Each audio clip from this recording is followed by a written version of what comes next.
Balita time! Oh, alam kong paldo ka na dyan.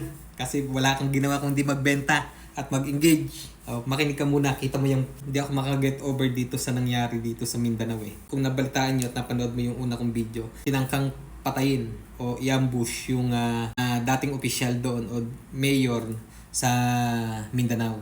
So, ang ginamit, RPG. Hindi ko maiwasan na mag-isip, ligtas ba talaga ang Pilipinas? Kasi kung meron kang RPG na nasa loob ng sasakyan mo, ibig sabihin itong mga taong to malakas ang loob at alam nila na hindi sila mahuhuli. 'Di ba? Kasi maintindihan ko pa, isang handgun, madali mo maitago sa ilalim ng kotse. 'Di ba? Pero itong RPG, nasa loob ng sasakyan. Simpleng-simple lang.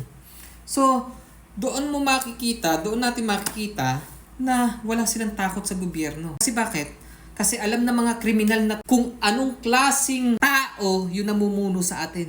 Kasi mga utak kriminal din. Hindi sila nagdadalawang isip na gumawa ng krimen.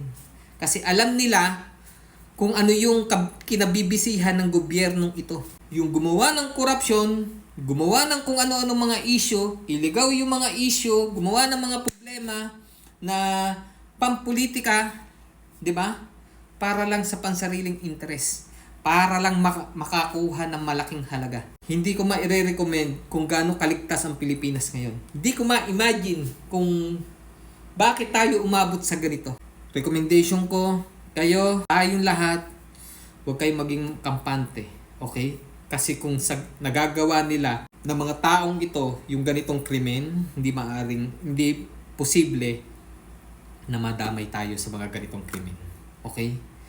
Ingat po yung mga anak natin, yung mga pamilya natin, alagaan natin. Stay safe palagi and Diyos ko, laging magdarasal. Amen? Ingat po.